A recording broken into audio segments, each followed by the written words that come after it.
So my presentation is titled Assessing Cumulative Marine Environmental Impacts Under High Uncertainty, a South Africa offshore oil and gas case study. And this was work conducted as part of Mission Atlantic in collaboration with the Stockholm Resiliency Center, as well as the University of Cape Town, with Susa and Kelly, who are here today, and as well as Lynne, Shannon. So I wanted to start off again by showing this diagram, which we've seen many times before, but I think it really does a good job at really depicting the fact that our ocean is becoming even more complex. Over the last 50 years, we've seen the growth of many of these newer offshore sectors. And this has led to new interactions, not only between sectors, but also between sectors and the environment. And this has led to sort of more scientific uncertainty in regards to what is really happening in the ocean. And that opens up new questions about, well, how do we manage this ocean that's characterized by higher degrees of uncertainty? And I think that has been part of this larger discussion in sort of the ecosystem-based management and IEA world. And today, I will be talking specifically about this phase here to analyze uncertainty and risk and the importance of doing that. So these global trends are also occurring on a national level. And here I've put together sort of a diagram of showing what's going on in South Africa. What you can see here is the decline of marine wild catches is also accompanied by the growth of many offshore sectors as well as marine protected areas. And this is largely attributed to the government in 2014 launching an ocean economy master plan called Operation Bekisa. Bekisa meaning literally to speed up. Which is sort of like indicative of the government's intent to really grow its ocean economy quite quickly. And that has sort of led to a variety of questions about how do you manage this space. I've also sort of cobbled together sources from a variety of different places to sort of look at how does this actually look like. And the point of this is to really show that it's quite chaotic out there. And there are a lot of these different sectors that are interacting spatially. So they're conflicting within the same space, and that leads to interactions, again, between sectors, but also many of these interactions are mediated by the marine environment. So what has been done about this? Well, the South African government hasn't set in a plan to this date in regards to how to manage many of these sectors. There is a marine spatial plan in the works, but it hasn't been implemented. And so what has been done is through the Mission Atlantic project, we've carried out this IEA approach through a scoping mechanism. We've seen this picture again. I won't sort of reiterate what others have talked about here in terms of the findings, but I will say that one of the major conclusions here was that, well, we know a hell of a lot about fishing, relatively speaking, in comparison to other sectors, and many of the stakeholders really identified offshore oil and gas as being a sector of importance. The reason being because the government has in particular pushed oil and gas, and many stakeholders are quite concerned about its environmental impacts. In general, we know in South Africa pretty much nothing about how oil and gas is affecting the South African marine environment. So how does oil and gas impact the marine environment in general? I mean, there's many different pressures that come from oil and gas, one of them being from offshore exploration, right? And that produces seismic noise, which can affect a variety of different marine species. Probably the most well-studied are the marine mammals, which have been sort of linked to behavioral changes primarily in the scientific literature. But in general, it's very hard and difficult to study these impacts because you can't often study them in the laboratory, right? And many of these are occurring in the sort of deeper parts of the ocean. It's also quite difficult to study the impacts of drilling itself. And actually a lot of the data the oil and gas companies keep themselves, and they do not want to share that information. and some of the pressures include from increased sedimentation, from sort of these cuttings from the drilling itself, or from produced water, and that produces chemical pollution. And probably the most well-studied are the oil spills. And so the purpose of this particular study was really to look at and evaluate trade-offs and uncertainties associated with oil and gas, pressures on key ecosystem components, and evaluate subsequent changes in 2 future scenarios, which largely reflect SSP 1 and 3. And this is all under the context that this is really not well studied in South Africa, and we know very little about how it works. And this was used in terms of the methodology, we used Bayesian Belief Networks. The other goal of this study was to understand how oil and gas interacts and impacts with other key sectors, and its implications on conflict risk. That was carried out through qualitative interview analysis, which will not be the focus of this presentation, but I will sort of cycle back to that later in the discussion. So we use Bayesian Belief Networks, and the reason we use them was because they can integrate both qualitative and quantitative data. And that allows us to use networks in a data-poor context. They can also be used as sort of a participatory modeling process. And they also kind of map quite nicely onto adaptive management processes, which are important in contexts that are where there's high uncertainty and when you're thinking about crises. So the nice thing about Bayesian Belief Networks is you can, as soon as you have more information, you can quickly feed that into the model and it can adjust with that new knowledge. So how did we do this? We first developed the model structure through a scoping stage. And then this was done with a select group of stakeholders. We then looked at, well, what available data do we have on the oil and gas in South Africa? And there was very little, but I was able to find intensity data for seismic surveys, as well as the number of drilling wells per year. And then I sort of found and sourced other sorts of great literature, like the likelihood of an oil spill, and this was all fed into the model. And then I then supplemented that through 14 expert interviews, which were carried out with a diversity of stakeholders. Some of them were stakeholders that were on these seismic survey vessels, and they were, in their own eyes, sort of witnessing the impacts of these surveys on a variety of different species. Those included like marine mammal observers. I also talked to people involved in the EIA processes who are actually carrying out these assessments themselves, as well as academics. And then I ended out this survey, or this model, sort of through a validation process, which is, I think, a very important process, even when a lot of your data is coming from stakeholders themselves. So I used a select group of people where I basically show them the model and different versions of the model using different discretization methods, and basically ask them whether or not this model really fits their understanding of the system. So here's what the model structure looks like itself. At the top there, you can see the scenarios, and these were scenarios drawn from the OECD Roadmap to 2050 report that largely reflect SSP 1 and 3. I then focused on seismic noise and drilling, as well as 4 ecosystem pressures, 4 ecosystem components, and 3 management indicators.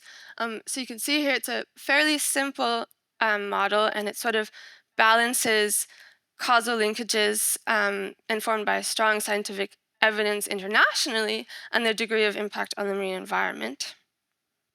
So the results are shown here. There's a lot that you can sort of gather when you dig into the BBN and play around with some things. But just to highlight, a majority of these final indicators here sort of reflects that most of the impact is relatively minor. But in a high ecosystem impact scenario, the most impacted groups are marine mammals, benthic invertebrates, seabirds, and fish are quite low down on there, which I thought was interesting. The sensitivity analysis highlights that we did showed that oil spills were the strongest driver of a high impact on ecosystem functioning, which is to no surprise, and all other pressures kind of range between 1 and 17%. When we look at these results comparing across scenarios, we can kind of see similar trends here. The highest impacts around this ecosystem functioning indicator there across the different scenarios. And in terms of wrapping up, sort of what have we learned from this model? Well, it is the first attempt at really linking grey literature and time series and expert knowledge all together in this context in South Africa. And it really serves as an example of operationalizing IEA in data poor contexts. And I think if you look at sort of a scanning of all the BBN literature out there, you'll find that a lot of them mention that BBNs can be used as a sort of model that incorporates quantitative and qualitative data together, but you don't find so many examples that actually do this because it's difficult to sort of work out how to combine everything together and when is it most appropriate to use qualitative and when is it most appropriate to use quantitative. And I think the results largely reflect our current international scientific understanding of oil and gas impacts. For example, we saw there that marine mammals really showed up quite high, and I think that makes sense given that a lot of the studies we've done around the world have made this causal link to some extent. It's probably the best well-studied. And I think that this BBN kind of builds on what exists currently in South Africa, which is in terms of oil and gas risk, which is basically based around these EIAs. And the EIAs are mostly carried out through oil and gas companies themselves. So they're not independent. They're done on sort of a case-by-case basis based on these like cycles of applications. And how they measure impacts are, they don't often look at both likelihood and severity of impact. So I think that this model is sort of a useful tool in the context of all of these EIAs, which is currently the only way and the only method that oil and gas is being evaluated in South Africa. In terms of future work, testing the model itself with management intervention scenarios, I think, is an important next step to really make the linkage between using this tool in a more to be used by management and policy space, and also integrating cross-sector trade-offs by combining this model with the fishing BBN, which was presented by Kelly, I think will be really useful in sort of looking at how these two sectors combine and how they impact the marine environment subsequently. And incorporating socio-ecological feedbacks, I think, is really important because this model is really just looking right now at ecological, but it's part of a larger socio-ecological system and with linkages to conflict risk. And just to expand on a final point here about this conflict risk, to circle back to the second part of my project, which is really to look at the interactions between the oil and gas sector and other key sectors in South Africa, I found that almost every EIA tied to an oil and gas application was stalled, or the application itself was stalled or paused entirely due to disputes in court. And these disputes were primarily led by fishers, both small-scale and commercial fishers, as well as NGOs. And there was one landmark case led by a indigenous coastal community that basically won a case against Shell, which is a very powerful and influential transnational oil and gas company, right? And they won this case on the premise that we simply don't know enough about the impacts in South Africa. And I think we see this sort of argument of environmental uncertainty being used not only in South Africa, but around the world. Other cases in Norway have pointed to this same argument being used in disputes between oil and gas and fisheries. So I think this BBN tool can also serve useful in these purposes that are often, centered around quite a lot of conflict. And it really serves to sort of map out the degrees of uncertainty that we know about different pressures within the oil and gas process. So I think, this whole argument led by between these fishers and this oil and gas company, one of the oil and gas representatives said, sometimes it's opportunistic, the fishing is bad, and then they blame it on the oil company. Oil companies get blamed for everything.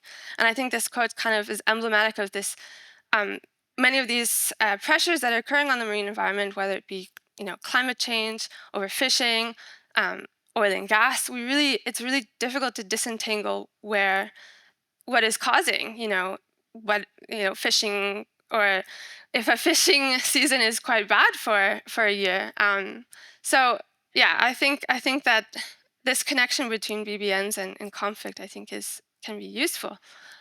So to finalize, I just wanted to thank Susa, Kelly, and Lynne for all the wonderful support as part of this project, for Mission Lending for the mobility funding, and a special shout out to Evo.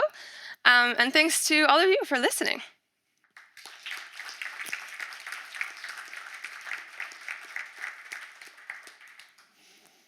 So thanks a lot, Sarina. I think this was an excellent example of how you can sort of co-develop and engage with stakeholders in this participatory modeling approach using BBNs. Are there any questions or comments in the room? If not, I wondered how did you perceive the engagement of the oil and gas sector in this case? Were they willing to get on board with this endeavor at the start? I mean, it's very difficult for them to want to give out data. So that was the first sort of difficulty or barrier I had during this process. The oil and gas companies themselves were not so willing to participate, but many of they have sort of a larger team of contractors who are engaging in these EIAs, who are certainly willing to help out with this project, which I found very surprising and wonderful. And they were pretty crucial in giving me a lot of information, or telling me stories about their experiences over the years engaging with oil and gas. And a lot of their work is really involves engaging with a lot of different stakeholders, right? They're engaging with oil and gas, but they're also trying to engage with some of these small-scale fishers and find ways to communicate the risks to a lot of different communities. So I think they're in a very difficult position, but they were probably the most receptive for my project. Maybe a very brief question. So do you think they will be taking this tool up as a way of assessing impacts as part of their formal EIA framework? The contractors. The companies. I mean, in a way, you show that it could be court decisions for them to overrule their permits just because they can't show that there are any impacts. But if your tool can in some way shed some more light or quantify potential risks with more of a scientific rigor, would they be interested of using this, do you think? Yeah, I mean, I hope that it serves as a tool for the EIA process itself, and helps sort of really serve as understanding from South African scientists and people working out on these boats, what is the perception of risk? And I think it's quite diverse and a bit more complicated than the information coming from one consultant who's in charge of this EIA. Cool. Thanks a lot, Sarina. Applause. Thanks.